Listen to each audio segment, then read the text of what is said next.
Listeners, does your law firm or in-house corporate legal team speak of values but are really just platitudes? Or does your work environment live and breathe those values? Well, today, Howard and I spoke with managing partner of a mid-size California law firm who is passionate about their values-based culture. We discussed her leadership journey, how they are transitioning leadership to the younger generation, and how they model their guiding principles and more. Enjoy. Welcome, Kristina, to the Future is Bright podcast. It's wonderful to have you on the show. Well, Chris and Howard, it's certainly a pleasure for me to be here with you. Thank you. Kristina, honestly, would love to start out with understanding a little bit of your journey. So, were you from a family of lawyers, or why have this journey been very law focused for you? Yeah, I'm actually not from a family of lawyers, but becoming a lawyer was always something that I thought was going to happen for me. I can't really articulate a real good reason why that was. But back in my days in high school, I was a participant in the YMCA's Model Legislature and Court program. And through there, I really had my first connectivity to the legal world and judges and the world of district attorneys, those sorts of things. And really ever since, I've been on this path. And your area of practice focus is real estate or land use, is that correct? Exactly. I've been a land use lawyer, really my entire career, dating back to when I was a law clerk for the city of Santa Clara during the time I was in law school. And it's just been a really fun, substantive area. I love the fact that you can see the projects get built that we've worked on. Yeah, I imagine. And I mean, you live in the state of land. I mean, it's a monstrous large state, very important state by revenue. I mean, I think you're the fifth largest economy in the world, which is fourth or fifth, depending on. Okay, it depends who's counting. Amazing. And you are the managing partner at Hanson Bridgett since January 2021. That's right. We did a transition year in 2020. So technically that was my first year serving in the role. I was co-leading the firm with Andrew Giacomini, who preceded me as the firm's managing partner, but I took over officially on my own as of January 1st of 2021. And was this part of the master plan in your career journey?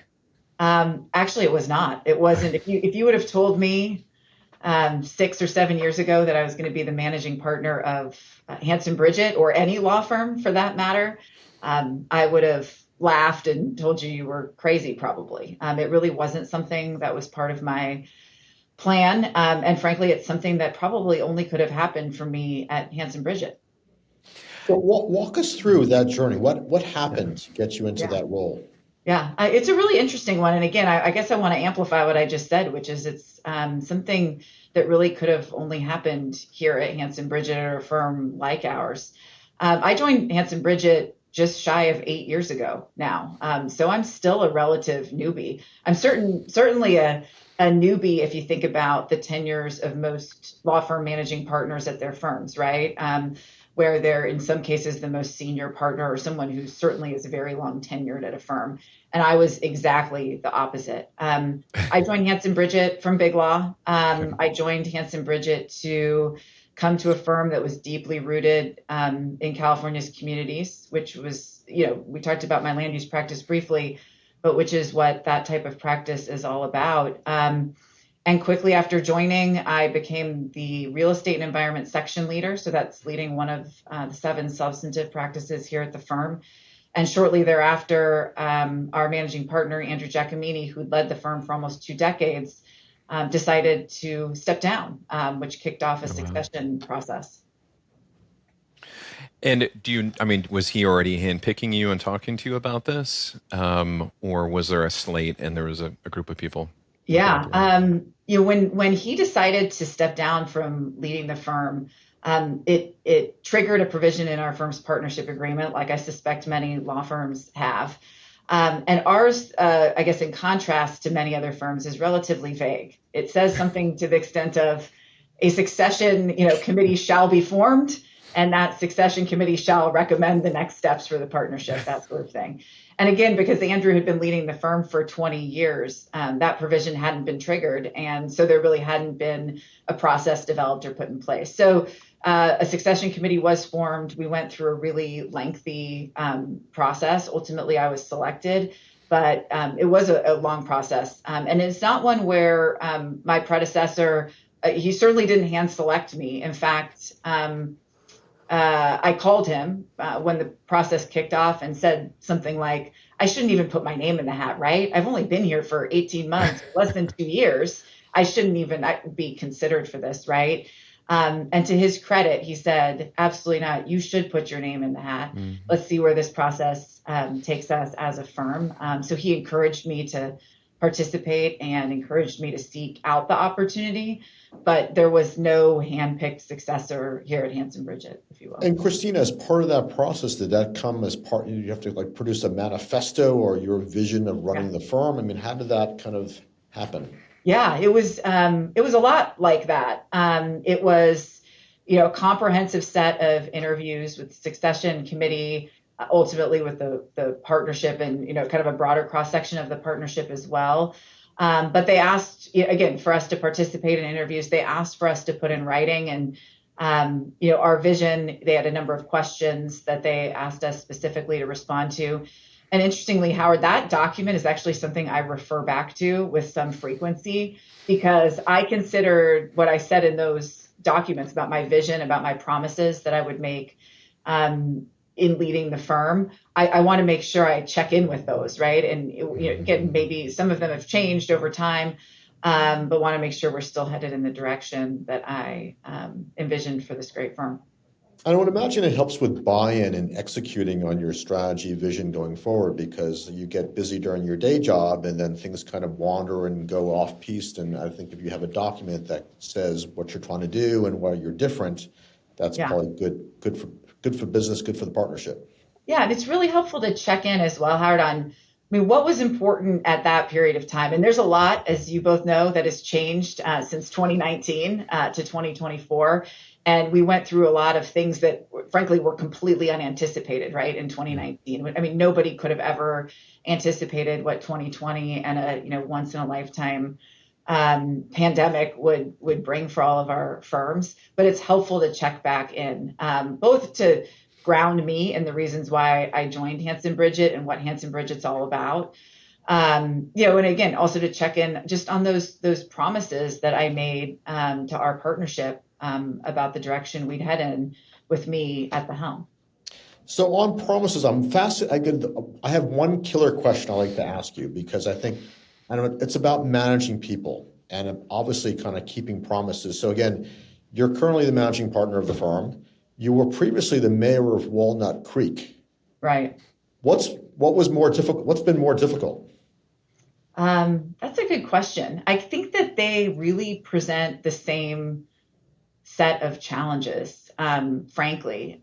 So being the mayor of a mid-sized town, I'm the managing partner of a mid-sized firm. There's a lot of consensus building, and it's all about people management. It's all about whether it's constituent management as the mayor, whether it's managing the other members of the city council, because the mayor in most cities is only one vote out of could be 5 or 9 or maybe more, but it's only one vote. So it's all about figuring out where those consensus positions are and building trusted relationships, even with people that you don't agree with, right? On key issues so that you can continue to move forward. Those are really the same issues we have here in our partnership. We have more than 70 owners at Hanson Bridgett, so more than 70 equity partners and a broader group of non-equity partners as well that we seek input and advice and collaboration from. And so, trying to move a group of that size in any direction, right, is a big lift and requires, a lot of conversation, a lot of not just education about, ideas and vision and those sorts of things, but actually, education on key substantive issues. Running a business of our size these days is also really, really difficult, right? These aren't small businesses anymore like they used to be. So I think that, the common thread really is that need to find consensus, build trust, collaborate, across, big groups of people. So I think it really served me well to have served, on the city council as the mayor before taking on this role. And how's it going with kind of operating a multi-generational kind of partnership? Yeah. Different constituents. Is it been just as challenging as being the mayor? Yeah, well, I wouldn't be telling you the truth if I said that it was easy. And one of the things I do like to say, and I say it here, so I could say it on this podcast, is that, look, if there weren't any people involved, this job would be super, super simple, right? It's a very simple business model, right? It's not complicated from that perspective. But the people management side of things makes it challenging. And it's one of the things that I think that we've done very, very well at Hanson Bridgett is actually turn over the leadership of the firm to the next generation. I guess I consider myself in that next generation of leaders. That's something that firms have really, really struggled with. Yeah. And I think it's something we've done. Now, I can't say that's been without tension as a result, right? So while our past leadership, Andrew Giacomini and others were visionary in saying, look, it's the time to turn the firm over to the next generation of leaders. That doesn't mean it comes with zero challenges. And look, we're also all lawyers, right? We have strong personalities. The things that make us incredible expert advocates for our clients and their causes also make us tough people when it comes to making management type decisions for a law firm. Kristina, knowing that you guys are walking through that process of transitioning leadership, which you're absolutely right, is an incredibly challenging thing, and a lot of firms are wrestling with it or just give up. What are some things that you've learned, through trial and error or from learning from peers or maybe people above you, that can be advice for others should they and want to transition leadership to? Yeah. One is you have to really want to do it. And if your heart isn't committed to it, if the vision of the firm really isn't to turn the firm over to the next generation of leaders, it's not going to work because it is tough work to do. And so you have to be inspired by your own vision of turning over the leadership. And that's where I think some firms have struggled. There's a variety of things. We can talk more about them, but you have to have that sense of purpose about what you're trying to accomplish. And it's really hard for people to let go. And that's for good reason, right? The careers we have as lawyers are important and impactful. And turning over a firm that you've been responsible for fostering and growing and all of those things can seem really difficult. It can be a very emotional decision as well. But I think making the investment in the next generation is hugely important. And then I think, Chris, just talking about it, right? One of the things I think that we've lost during COVID is just face-to-face conversation, pick up the phone, serendipitous type conversation. Hey, I've got something I'd like to bounce off of you. And I've really tried more recently to make sure that we have that sort of serendipity and interaction because it creates a different feeling or a different vibe amongst our partners when, again, you just pick up the phone and call them. And I think we got away from doing some of those things during COVID. I'm intrigued because every time I talk to a generation of leaders, they have different perspectives on the younger generation. And there's these ideas of how people do work and, what they value. Anything that you've observed, either about your generation, sounds like stepping up to that plate, that could maybe provide hope for the older generation that maybe would like to pass the baton? Yeah. I think about this a lot because I think this is something, I actually think that one of the biggest threats to our business is just that people want to work differently now than they did before. Now, I would bet that people said that about my generation too, right? That a previous generation said that about mine, and now we're saying that about the younger generations. But the way I talk about it with our leadership team and the way I talk about it when I'm talking to other industry leaders is we really need the next generation, the younger generations than us. They're the future leaders of our firm. So we actually need to adapt to them. They're not going to adapt to us. We need to hear what they're saying. We need to understand their concerns. we need to think about why it is that they want to work differently and figure out how we're going to adapt our business models to that different style of work. And it is a very different style of work. And I use this example a lot too, right? I mean, I'm one of the first generation of lawyers that learned how to shepherdize cases, right, with the books, going book to book to book, but never actually did it in practice, right? And now the younger generation of lawyers never learned how to shepherdize. They just click, something happens, right?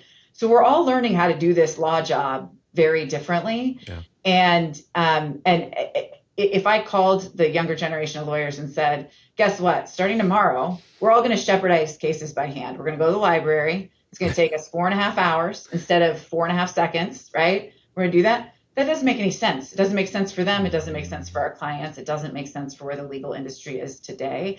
And so again, we need to adapt to where they're at. Just because they're doing something differently does not mean they're doing it wrong. So how have you been developing or empowering your leadership team, your C-suite, to kind of go down that journey? Because it's a fairly new C-suite as well, right? Under your leadership? It is, yeah. We're really fortunate to have just an incredible, top-notch team. I mean, we talk about these things, right? I mean, and I try to talk about it just in the way that I shared with you, which is that it's imperative for our firm's success and for it in order for it to continue to thrive, to make sure the next generation of lawyers is successful, right? And again, that doesn't mean turning them into lawyers like we are lawyers, or turning them into professionals like our professional staff team is. That means figuring out the best ways for us all to work and thrive together 5, 10, 20 years into the future. So we spend a lot of time, Howard, as a leadership team. We meet quarterly with all of our firm's leadership teams. So whether that's our section leaders, market leaders, management committee, other firm leaders, we get together on a quarterly basis.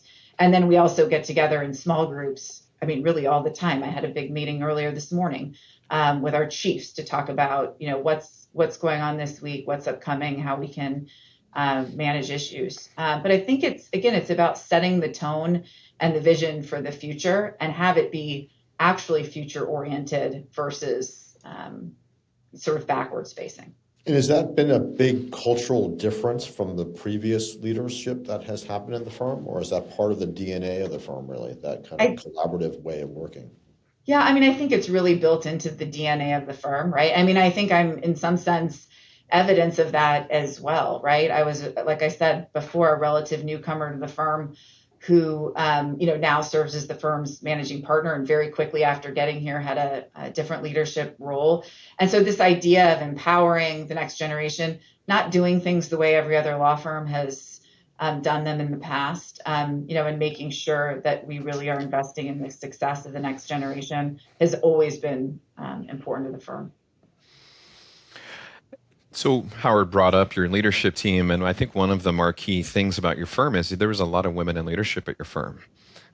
Please share a little bit more about that, what drove that. Also, I want to piggyback, and maybe it's together, is this concept you have on your website is guiding principles. Yeah.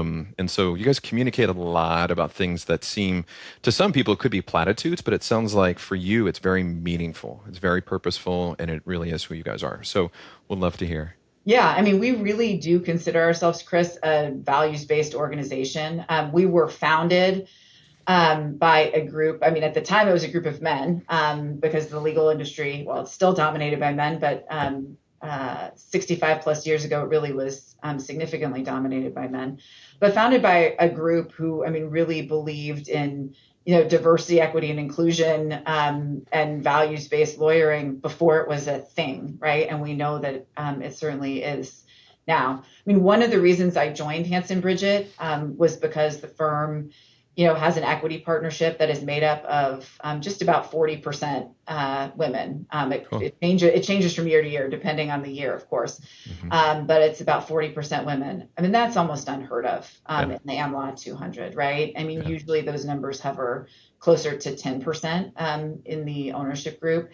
And it really does make for a different type of firm. Our firm's management committee, as a result, is made up of about 50% women, and our C-suite has more women than men. So it's an exciting place to be for women. I can't say that the firm was necessarily designed to make sure that it was a great welcoming place for women specifically, but the firm has been designed to make sure it's a nice welcoming place where everyone belongs. Groups that were historically underrepresented at the top of the list. I love it. So you're using belonging as a guiding principle. I mean, the phrase that you have on your website, which I love, is honor our differences, embrace our shared potential, be authentic. Right. And firms who really do this, really model it, it's just transformative. It's so incredibly powerful. So congrats, kudos to you guys to embrace it, probably in all of its messiness. Yeah, well, thank you. I mean, we think it makes a big difference here for our people. And we also think that it makes a big difference for our clients. One of the things I talk about as a California firm is that we really want to reflect the personality and diversity of California. That's important to our clients. It's important to the companies and individuals that are doing business here in California, that we understand them, that we look like them, that we know them, right? Because we're part of their community. And California, of course, is an extremely, extraordinarily diverse place.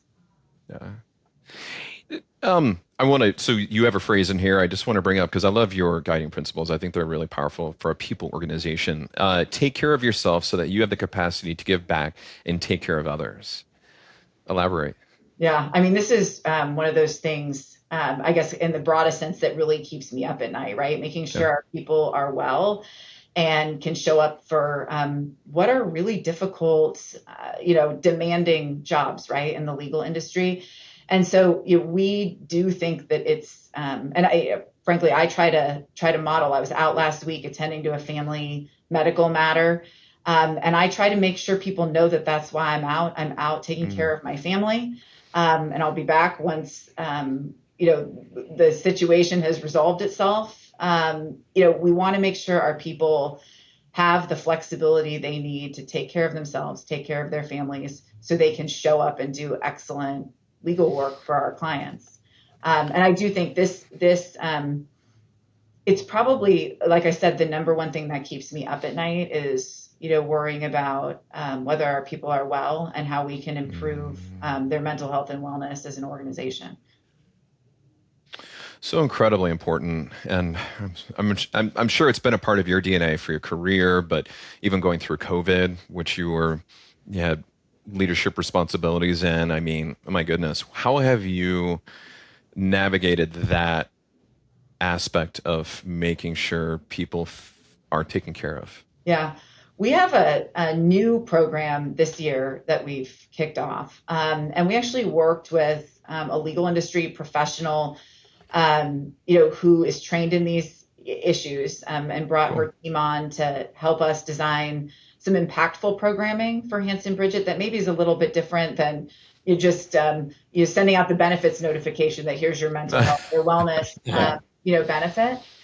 One of the things we've done, and it's been really fun and also really impactful, is what we're calling our Authentic Leadership Series. And I think for anybody who's listening, you can find it up on our website.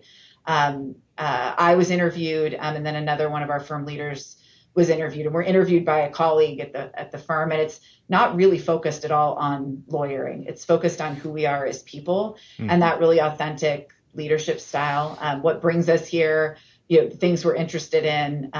They were, asked me what my favorite sandwich was. I mean, a variety of things that just spark those authentic connections and also make us all understand that we're real people. We face real issues, right? We have real families and friends and challenges. But it's really, that has been a really impactful program for us. I have to ask now. Yeah, exactly. What is it? It's tuna fish. I love tuna fish sandwiches. And there was a specific deli growing up that had tuna fish. And I know that was like one of the most controversial things that I've ever said at the firm is I love tuna fish sandwiches. You either loved that or you absolutely could not believe it. And the place, the deli no longer exists. It was Plaza Deli in Santa Barbara, California, which is where I grew up. But yes, it was quite controversial. It's fun. What's the percentage of people who are working remotely to kind of think about that cultural aspect about kind of wellness and well-being? I mean, is Yeah. that a big factor in the firm? It is a big factor. And to be honest with you, Howard, I don't think I can tell you the percentage of people that work remotely. The reason being is that, Hanson Bridgett has what we call our agile workforce policy, which means, almost every member of our team can work where and how they want and the way that works best for them. I'm an in the office 100% of the week. I'm in an office every day type person. That's what makes the most sense for me. It also, I really believe as the leader of the firm that I need to be in an office. So I travel around to our firm's 6 offices frequently. But there are some people that doesn't make sense for them now, even though maybe next year they want to be in an office every day. So we do make an office available to anybody who wants one, a physical office space. And if you walked around the office I'm in right now, you'd find that the substantial majority of the offices have human beings working in them.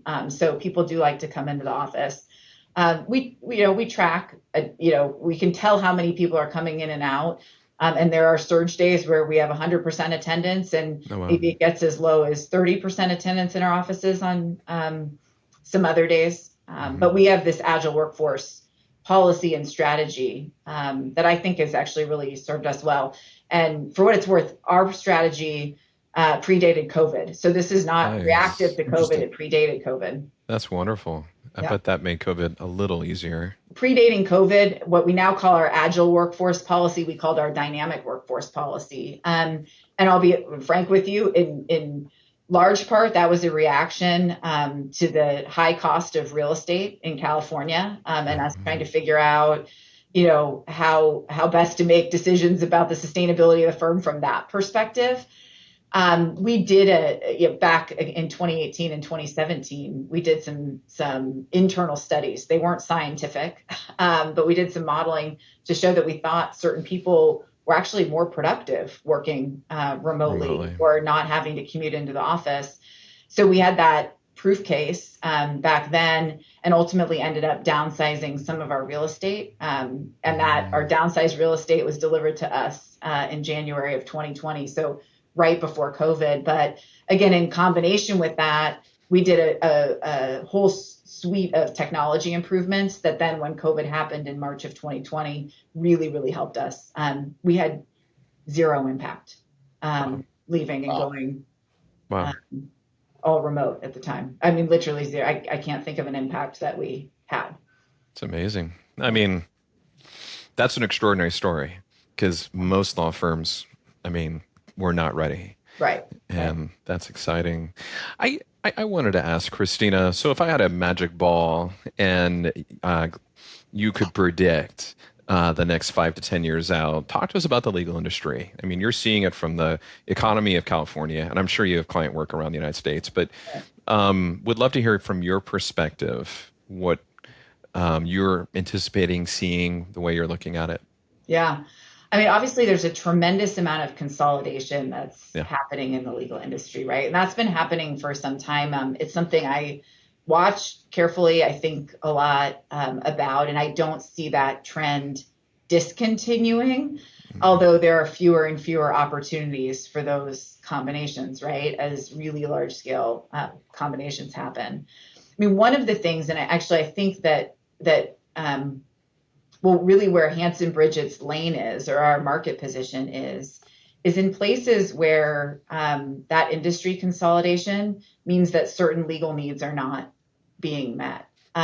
We're in 6 offices all throughout the state of California, and there are some very unique legal needs here in California. I'll use water law as an example. It's an area where we have some significant substantive expertise. Those are areas of practice where it just doesn't really make sense for big law, for example, someone in the AmLaw 50 to really invest in a California specific water law practice. So that's a niche or an area need that I really think a firm like ours can fill. And I think there's going to continue, as that consolidation happens, going to continue to be this need for expert practices in certain areas. And we certainly at Hanson Bridgett think there's enough legal work to do in the 5th or 4th largest economy in the world. Yeah, thank you. Um, Obviously, another component that seems to be happening quite a bit, or at least just conversation, is this concept of innovation and AI. Are you guys spending much time looking at this? Do you guys care a whole lot about it? We do care a whole lot about it. And we care so much about it that our leadership team, we try to use it every day in some way so that we really understand it. I'm talking about ChatGPT or Claude or some of these tools that are available publicly. And we're also testing, a number of the tools that are available from a substantive legal perspective as well. I think those have a little bit further to go in terms of their development and their applicability. But we stood up, I guess now, now it's over a year ago, we stood up an internal committee to look at AI. Both from a substantive practice perspective, but also from a external and internal. What should we be doing? How should we be reacting? What are the tools we're going to need? Are there practices that we have here that are going to be disrupted significantly by AI that we know we're going to need to pivot or change? So that committee's up and running and hard at work on a variety of those issues pretty consistently. And we've adapted over time. As our first policy said something like, you can't use AI, right? It's too new. And that policy has adapted over time so that we are actually encouraging folks to use it responsibly and, in a way that can be helpful to our clients because they want us to use it. So Howard and I are very focused on growth, and we have our eyes on firms that are growing, firms that are important players in certain markets, obviously yours in California. I'd love to hear your quick thoughts on private equity and how that's private capital is coming to law firms outside the United States and is starting to quietly come in the United States. Competition, looking at the big four accounting firms.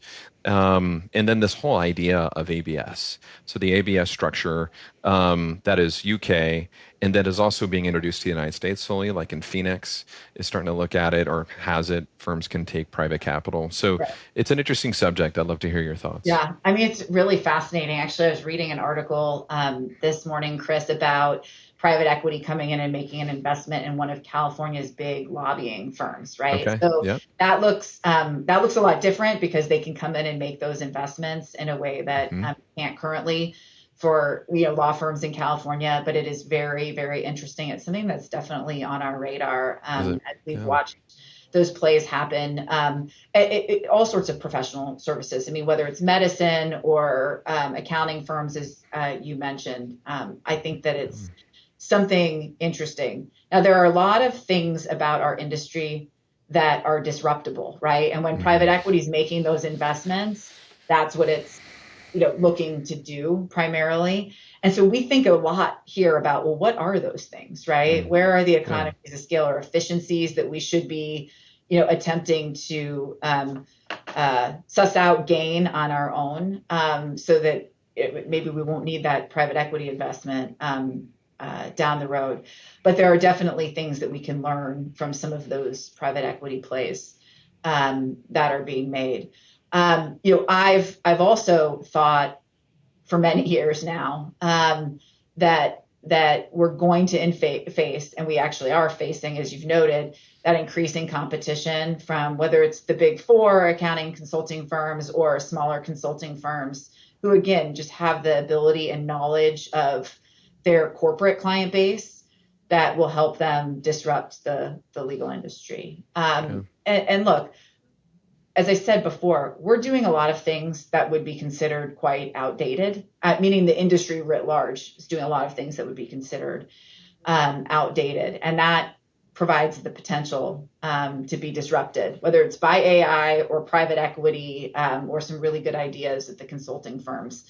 I think we have to have those things on our radar at all times and take steps to not necessarily mitigate against those sorts of investments, but to understand them and frankly, understand what they're trying to accomplish as well. Yeah.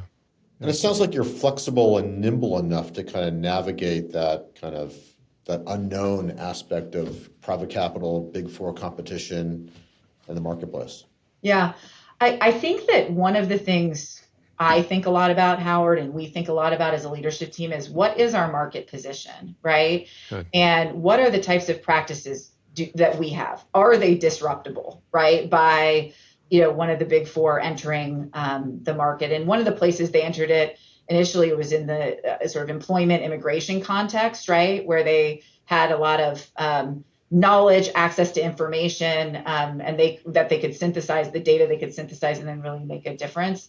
I mean, those aren't practice areas, immigration in particular, that we're invested in as a firm. But that's where I think that understanding of your own market position, right? What could happen to you potentially? And I spend a lot of time thinking about modeling, well, what if everything changed in healthcare and our healthcare lawyers had nothing more to do next week? Now, we don't think that's going to happen, but what if that was the case? Or what if the laws changed in California such that we didn't need this group of, land use lawyers where we built a significant team? I think the same applies, that's like kind of a micro analysis. The same applies really on a macro level, which again is what these accounting firms and others are looking at as they try to expand their own businesses and use the really tremendous data sets they have from their long time work for all these clients to, again, disrupt our industry. Yeah. Well, Kristina, this has just been such a pleasure. I really appreciate your time. Quick question. How can people find you, contact you, follow you on social media? Yeah, two good ways to do that. First, check out Hanson Bridgett's website, and then you can also always find me on LinkedIn. Excellent. It's been an honor and pleasure. Kristina, thank you for your time today. Well, thank you both. It was Really a pleasure appreciate your talking time. with you. Thank you, Kristina. Thanks.